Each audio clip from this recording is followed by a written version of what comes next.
Rich, when was the first time you remember talking about Gladwell? Like Oh, what? my sister-in-law sent me a book. She goes, "You need to read this book." And it No was back way. in like 2005, 2006. Yeah. And it was The Tipping Point. And I Oh whipped my. through it in like 48 hours. And I was Oh like, my God. this is a great book. Oh my gosh. Then I So started good. seeing him on TED Talks and everything. And it was Yeah. incredible, incredible. How about Yeah. you? I would say totally tipping point and outliers came at a time in my business that we were in such a cycle, Yeah. and the timing couldn't have been more perfect. It was so amazing. Just that whole concept of the 10,000 hours, that was phenomenal. Yeah, a few years ago, I did an analysis of all my clients that I coach, Yes. and I extrapolated out. I've coached with over 450 clients in the 15 plus years, and I've coached over 22,000 hours.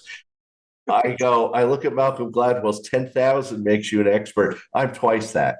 So I was like, Yeah. that made me feel great that I did. Yeah. And that's not like braggadocious. That's like a thing. Yeah. That's a statistic. And for me, just the number of websites that we have done and the impactful number of people we have reached, it's like shocking. He's right. He was right. So for him to come out with this is really phenomenal. So very exciting.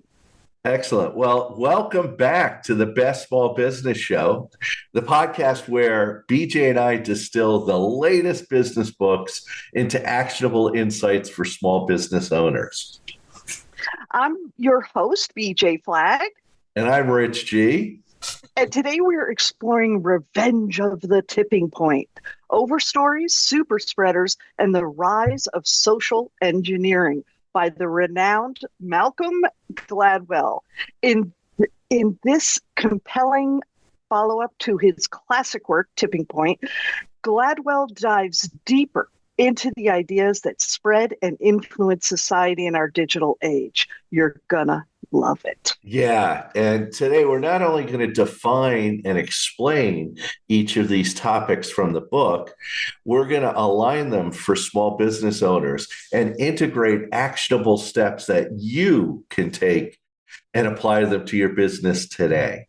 So BJ and I are really excited. We've got a lot of I good know. stuff. So Definitely. I'll kick off with number one, crafting powerful overstories.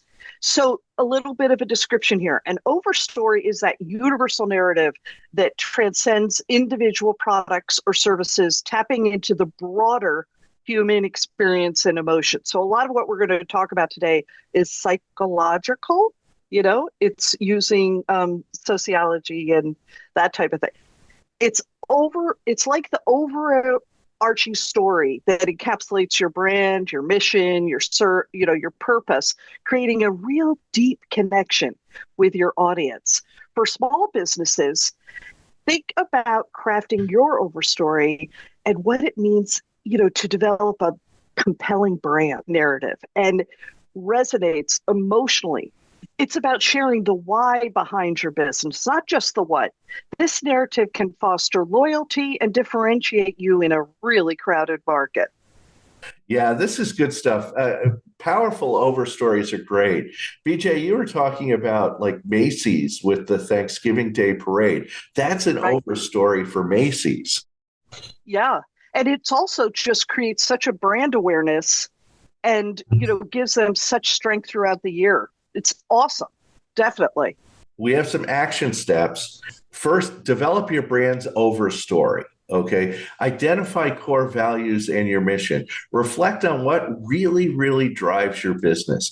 Is it sustainability? Is it community engagement, innovation? Find out what the overstory is and what your core values. Then, second, craft a compelling narrative based on that overstory. Weave these values into a story that tells your clients or customers who you are and why you do what you do, because that pulls on people's heartstrings. They start to go, I really like your company because you care about this. And then Consistent communication. Ensure that your overstory is consistently communicated across all platforms, your website, social media, marketing materials, and even in-store experiences. When you do this, you're going to start integrating your overstory into your business, and that's going to pull in more customers. Oh yeah, that Rich, I'm always constantly impressed with people who have almost like a seamless in and out to their overstory into their brand, overstory into their brand. So impressive. So, number two is leveraging super spreaders. Malcolm Gladwell talks about super spreaders a lot, and they're influential individuals or entities who are capable of amplifying your message rapidly across their networks due to their extensive reach and credibility. And we probably know people like this. For small business owners, engaging with super spreaders can exponentially increase your visibility. This might mean collaborating with local influencers, politicians, heads of organizations, satisfied customers with strong social media followings. How many times have you had a customer give you a great review or talk about you on Facebook? Or community leaders who can advocate for your brand. So start to think about who's in your community, who can really spread the word, be a super spreader for your business. So for our 2 action steps, I want you to identify the potential super spreaders. Research influencers, look at bloggers, social media personalities, thought leaders in your industry or your local community. And then assess the alignment, because sometimes what you want to do is you want to ensure that their values align with your brand and maintain authenticity. This can be very tricky because think about Nike and Tiger Woods. He ran into a problem. Nike need to move him to the back. You have to make sure that you're picking the right person. And then just build relationships. Ensure that their content, comment on their point, engage, get involved, get, listening and being able to make sure that you're commenting on their posts. So let me take you into number 3, ethical social engineering. It involves the using insights from human behavior and social dynamics to positively influence customer actions, fostering mutual benefit without manipulation. For small businesses, this means applying psychological principles to your marketing strategies in ways that enhance customer experience and builds trust. So when ethics are involved, this goes to your core beliefs. And those core beliefs are shared with your core clients. It's very elastic. You're able to grow forward, and you just need to be sincere. That's where you're going with this. Yeah, it's true. And we've got 2 great action steps to help you implement ethical influence techniques. Number 1, social proof. Showcase customer testimonials, reviews, and case studies to build credibility. I mean, I have them on my website, I have them on LinkedIn, I have them on Google. And it's funny when people call me, I go, "How did you find out about me?" "Oh, I saw you on Google," because they're reading the testimonials, they're reading the reviews and stuff. Second, reciprocity. Offer value first, such as a free resource, a consultation, or samples, encouraging customers to engage further. Both BJ and I offer a consultation for free. We're happy to meet with you and talk to you. Some people don't, they charge. But, it's that kind of reciprocity that really helps you grow your business. And then there's scarcity and urgency. Create limited time offers or exclusive deals to motivate prompt action. This time of the year, I start telling prospects my rates are going up in 2025. And that delivers urgency and scarcity, and suddenly they're calling me up and wanting to join. Yeah. Second, Maintain transparency. Have honest communication. Too often, I see businesses aren't clear about what they're saying to their customer, and you could tell they're hiding things. Avoid hidden terms or exaggerated claims. Be honest, be authentic with your customers, and it'll be 10 times better. So, And you know those companies that are being straightforward. You just know it and you feel comfortable working with them. So be that company. That's the one you want to go with. well, number four is harnessing the digital tipping point. This is the central nexus that Malcolm talks about. It refers to the critical moment when an idea, a product, or message gains significant momentum online, leading to widespread adoption and visibility. It's probably happened to you in your business where you launched a product or a service that resonated with people. And for small businesses, reaching this tipping point can dramatically boost your brand's online presence. It's about creating content and campaigns that resonate so strongly that they encourage sharing and engagement on a large scale. And I just love the people who just feel so comfortable sharing everything. And there are another group of people who say, oh, no, I don't want to give any of my secrets away. Okay. Well, this is the tipping point. So there you go. I've got two great action steps. Enhance your online presence. You want to optimize your website, ensure that it's user friendly, mobile responsive, and optimized for search engines. Awesome to keep that going. Engage in social media. Choose platforms where your target audience is most active and regularly posting, and create shareable content. Develop shareable, valuable, entertaining, and informative content that encourages sharing.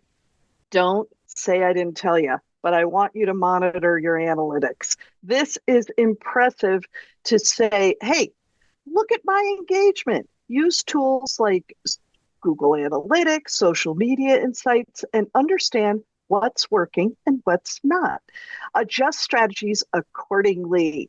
Focus on the content and the channels, and that will yield you the best results for sure. Right, Rich? Yes, absolutely. This BJ constantly talks about every single one of these for me, but it's so true because this will help you harness the digital tipping point. And so if you do these things, you're going to see a dramatic difference in your business. Oh, yeah. Yeah. And I love it to show to clients who are not active. We look at their analytics every quarter, but for the active ones, we're in there. We are in there. So, two different types of ways of looking at it. For number five, I want adapting to network dynamics. This refers to the changing patterns and behaviors within social and professional networks that affect how information spreads. Okay. Even for a small business, being aware of these dynamics helps you stay relevant and ensures your marketing efforts in line with how your audience communicates and consumes information. Think about those social networks. They have personalities of their own and beliefs that need to align with yours. There's a huge major change happening right now in the social network. So be aware their brand rubs off on yours. So be knowledgeable. Well, when we're talking about network dynamics, we have some great action steps. Number one, stay informed. And it's so funny. I talk to clients constantly about this. Monitor industry trends, like using tools like Google Alerts. I have alerts on my name, on my industry, understanding what's going on out there. I follow industry newsletters and I follow social media to stay updated on what's happening. Second, listen to your customers. Gather feedback through surveys, reviews, and just basic direct interaction. How am I doing? Just asking, Yeah. how am I doing? And then the second thing we want you to do is be flexible. Adapt marketing strategies. This is what kills most businesses. They're not flexible. If your audience shifts to a new platform or changes preferences, adjust your approach accordingly. Okay, experiment, try new types of content and channels to see what resonates. I'm probably the biggest user of experimentation. I try new things constantly, and I try Constantly, new guys, marketing strategies. for sure. Oh my gosh. Take us into number 6, capitalizing on micro trends. Yeah, micro trends. This is the last one. Micro trends are emerging niche trends that have the potential to grow significantly. These are little things that people don't realize. A big one that I keep talking about is ChatGPT. They often signal shifts in consumer behavior before they become mainstream. For Mhm. small businesses, by identifying and leveraging micro trends early, you can position your business as innovative and responsive, attracting customers looking for the latest offerings. They're attracted to you. Yeah. I think of like Crocs. Crocs have been around for a million years. They're going through a huge growth trend right now, but they are jumping on micro trends. So they find something like a Harry Potter and they immediately come up with little chiclets for that and they are working off their core. So they'll be there. They'll always be there, but they use the micro trends to kind of push the incredible ideas. Let me give you a couple of action steps. Identify these emerging trends, analyze the data, use your analytics to spot changes in customer behavior and interests. You're the first to know. Always look at your data. And then engage with communities. Participate in forums, groups, events where new ideas are emerging. Be ahead of yourself. It is such a great thing to go to trade shows, to be involved in conferences. You're seeing the future, which is wonderful. And then, of course, act quickly. We want you to pilot new offerings, introduce new products or services that on a small scale can be tested with the market. It's such an awesome thing to do. And also promote innovativeness. Highlight your business's adaptability and forward thinking approach to your marketing. I think Gladwell really pushed this concept of innovative concepts. You just can't sit back and let it all happen. He's really into the innovative. Well, Malcolm Gladwell's Revenge of the Tipping Point provides valuable insights. We've talked about 6 of them with tons of action steps into how ideas spread in our interconnected world. And it's a crucial understanding for any small business owner. So please go pick up the book. And just integrating these concepts and action steps into your marketing strategy, they're going to help you navigate the complexities of the modern marketing and really drive significant growth. And BJ and I encourage you to reflect on these learnings and consider how they can be applied to your own business. And again, go hit Amazon, get the Kindle, buy the paperback, buy the hardcover. I even saw a signed cover of this book that you could buy. So go out and get it. I think you'll love it. Oh, definitely. Hey, and we need you to keep this momentum going. Share this episode on LinkedIn, Instagram, X, and TikTok with the hashtag The Best Small Business Show. Let's spread the word and keep this community growing. Ready to take your business to the next level? Reach out to me, Rich G, at richg.com for top-tier business coaching that drives results. And for all things brand marketing and website design, connect with my podcast buddy, BJ Flagg, at newrenew.com. Let's make your brand remarkable. Thanks for tuning in and being such a fantastic part of our team. Your support keeps us going and helps us make even more significant impact. If this episode fires you up, don't miss out on what's coming next. Subscribe, follow, and share with fellow entrepreneurs ready to level up. And a big shout out to our editor and producer, Richard Scalzo, for making us sound fantastic in every episode. Have an unbelievable week and crush those goals, and we'll catch you in the next episode.